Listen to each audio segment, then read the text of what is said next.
Comment দেখতো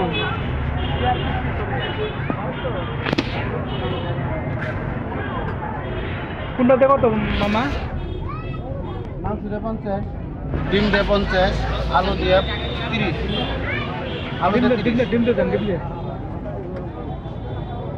শুধু মরিচ দিবেন না মানে?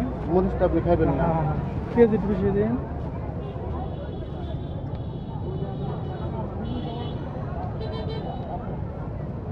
আপনি মুড়ির মজা হলে তো কাহিনি দেখবেন তো, কোনো সিক্রেট মশলা আছে? হ্যাঁ, এই যে মশলাটা, এটাই হলো ভিআইপি মশলা। মানে আলাদা ওই যে এই মশলা দেওয়া না, শুকনো মশলা? না না না, আলাদা কোনো মশলা না, এই যে এই মশলাই দিই আপনার শেষ। এটাই দিয়ে আপনি শেষ। এটা আপনার মশলা সর্বোচ্চ সেরা।